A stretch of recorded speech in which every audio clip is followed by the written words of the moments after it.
The auction hall was dead silent. 500 wolves, all watching. Alpha King Caden stood at the front, arms crossed, jaw tight. He didn't want to be here. He never wanted to be here. The mating auction happened once every 10 years, and every alpha in the continent was required to attend, required to choose. Caden had already decided. He would pick the last girl, the forgotten one, the one no other alpha wanted. Not because he was kind, because he wanted a mate who would stay invisible. Stay quiet, stay out of his way. He had an empire to run, a war coming. He had no time for a real mate. The girls walked across the stage one by one. Beautiful, polished, desperate. He ignored all of them. And finally, the auctioneer announced, his voice dropping just slightly, almost like an apology. Lot number 32. The curtain opened. Caden looked up. And then, he stopped breathing. She walked out wearing a hood pulled low, baggy clothes 2 sizes too big, head down, shoulders hunched like she was trying to disappear. The crowd laughed, quietly at first, then louder. Is that it? Did someone send their servant by mistake? No alpha would waste a coin on that. Caden's beta leaned in. My king, you don't have to. I'll take her. His voice cut through the hall like a blade. Silence. Every single wolf in that room turned to stare at him. Caden stepped forward, pulled out his black card and placed his bid. The highest bid of the night. For the girl everyone had already forgotten. The auctioneer's hand shook as he stamped the paper. Sold to Alpha King Caden of the Northern Realm. She finally looked up, and Caden saw her face for the first time. He felt something crack open in his chest, something he hadn't felt in 15 years. He didn't understand it. He didn't want to understand it. Bring her to my car, he said, his voice flat, controlled. He turned and walked away before anyone could see his face. Her name was Wren. Just Wren. No last name, no pack, no status. She sat in the back of his black SUV, pressed against the door, knees pulled to her chest. She hadn't said a single word since the hall. Caden sat across from her, watching. She was small, too thin. There was a scar that ran from her left jaw down her neck, old and faded but unmistakable. Someone had hurt her, badly, years ago. She had dark circles under her eyes like she hadn't slept properly in months. And her eyes, when she'd looked up on that stage, gray, almost silver, like storm clouds before lightning. He'd seen those eyes before. He was sure he had, but he couldn't place where. You're not scared, he said finally. It wasn't a question. It was an observation. Every other girl he'd ever been near went nervous, flustered, eager to impress. She just looked at him. Should I be? She asked. Her voice was quiet, low, like she'd learned to take up as little space as possible, even with sound. I'm an alpha king, he said. Most people are. I've met worse than alpha kings. He raised an eyebrow. She turned back to the window. He should have been annoyed. He was the most powerful wolf on the continent. People didn't dismiss him like that. But instead he felt something strange. Curiosity. His pack's territory was massive, rolling mountains, dark forests, a fortress of a house that sat at the peak like it owned the sky. Wren looked at it through the window without any expression. No awe, no fear, nothing. His housekeeper, Mira, a warm, round-faced woman who'd been with the pack 40 years, met them at the door. She took one look at Wren and her face did something complicated. I'll show her to the East Wing, Mira said softly. She eats with the household, Caden said, not alone. Mira blinked. That wasn't his normal policy. His last chosen mate, a political arrangement that lasted 6 months before they both agreed to walk away, had eaten in her room every single night. Yes, my king.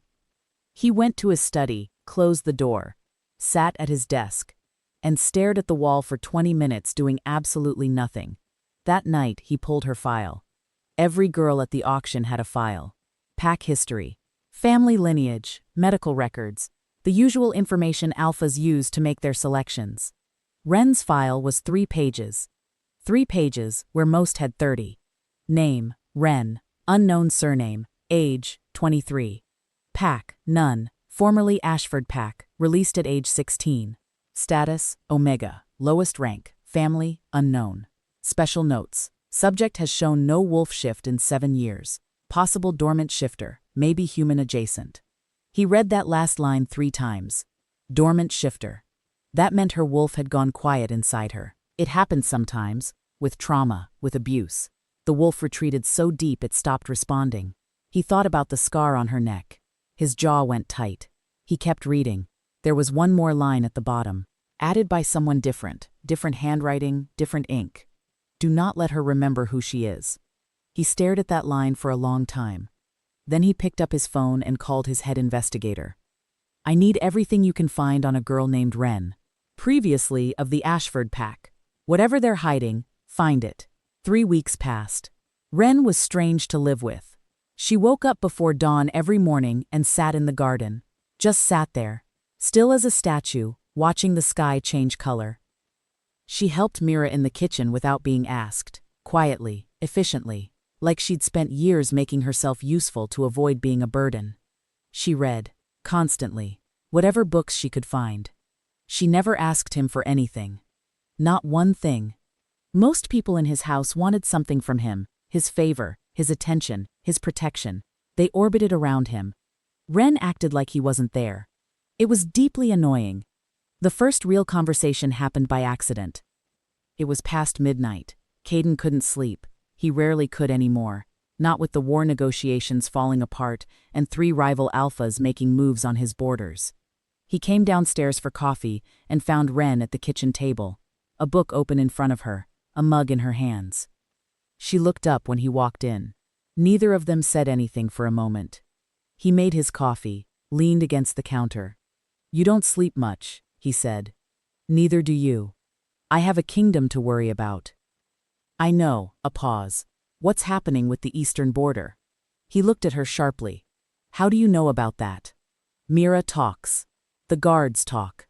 She shrugged slightly. I listen. You shouldn't repeat what you hear. I'm not repeating it, I'm asking you. She looked at him directly. You're spread thin. 3 fronts at once. And the summit in 2 weeks. If Alpha Rourke sends a proxy instead of coming himself, it means he's already decided on war. The silence in the kitchen was very loud. Where did you learn pack politics? He asked carefully. She looked down at her book. I read a lot, she said. Her voice had gone quiet again, closed off. She was hiding something. He knew it. His wolf knew it. But he also knew, pushing her right now would make her shut down completely. So he just pulled out the chair across from her and sat down. And they stayed there, in the quiet kitchen, until almost 3 a.m. Not talking much. Just there. It was the most peaceful Caden had felt in months. The shift happened slowly. He started finding reasons to walk through whatever room she was in. She started looking up when he entered instead of pretending not to notice. One afternoon he found her in the library, pulling a book from the high shelf, stretching on her toes, almost getting it. He reached past her and got it easily. Their hands touched when he passed it to her. She went very still. So did he. He was close enough to catch her scent properly for the first time, and something happened in his chest, a deep, primal recognition, like a lock turning. He stepped back. Thank you, she said, her voice slightly unsteady. It's your library too, he said. Have Mira move whatever books you want to your room. He walked out before he could do something foolish. His investigator called that night. I found something, and Caden, you're not going to like it. He sat down slowly. Tell me. The Ashford pack didn't release her. They erased her. There's a difference. A pause. She was born in Ashford, but she wasn't born to Ashford. Her mother came from outside, from the old Silvercrest bloodline. Caden went cold. Silvercrest. That bloodline had been supposedly wiped out 15 years ago. In the war. The same war Caden had fought in. The same war where... Who was her mother? He asked. His voice was very controlled. His investigator said a name. And Caden felt the world tilt. Because he knew that name. He'd known that woman. And 15 years ago, when Silvercrest fell, he'd been told that her daughter had died with her. He'd been told the child was gone. He'd grieved. He stood up, walked to his window, looked out at the dark forest. He remembered now. The silver eyes. He'd seen them before. On a 3-year-old girl who'd laughed at him from across a Peace Summit table and thrown a bread roll at his head. He'd been 17, she'd been tiny, and he'd thought, when she's grown, she'll be remarkable. And then she'd died, and the world had moved on. Except she hadn't died.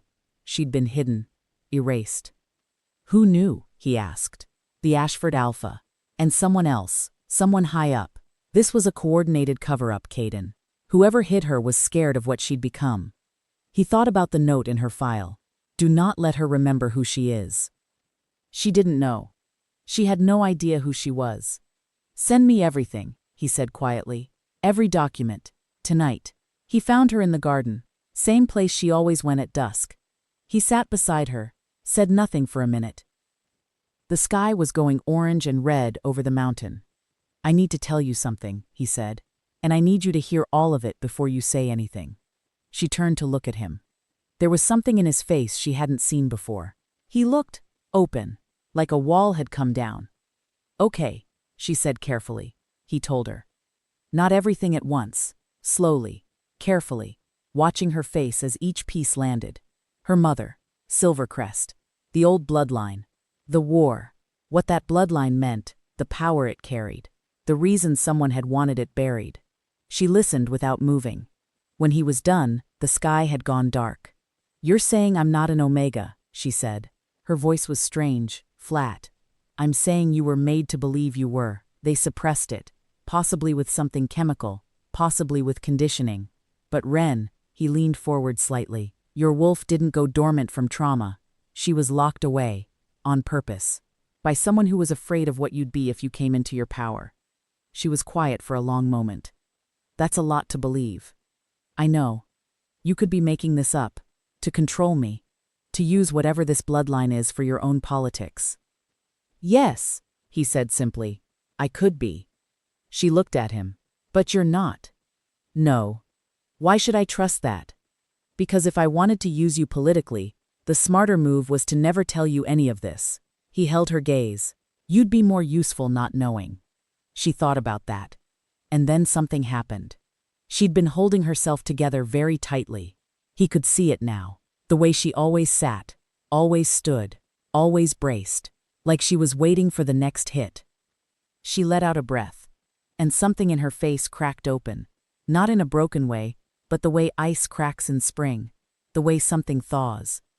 I used to dream about running, she said quietly, since I was small, full sprint, through a forest, but not on 2 legs. She paused. I thought it was just a dream. It wasn't. She looked out at the dark tree line. What happens now? That depends on you, he said. This is your choice, Wren. What you do with this. Whether you want to know more. Whether you want to fight for it. And if I walk away, leave your pack. Go somewhere else. His jaw tightened slightly. He couldn't help it. Then I'll make sure you're protected. Wherever you go. Whatever you choose. She noticed the tightening. She was very good at noticing things. You don't want me to leave, she said. He said nothing. Which was itself an answer. Caden. It was the first time she'd used his name. He looked at her. Why did you pick me? She asked. At the auction. Before you knew any of this. Why me? The real answer was complicated. He'd told himself it was strategy. A quiet, invisible mate, no complications, no emotions. But the truth was simpler. Because when you walked out on that stage, he said, the room laughed. And you didn't flinch. Not even a little. You just walked. Like they were irrelevant. He paused. I've been in rooms full of powerful people my whole life. I've never seen someone hold themselves like that while being dismissed. She was quiet. I was flinching on the inside, she said. I know, but they couldn't see it.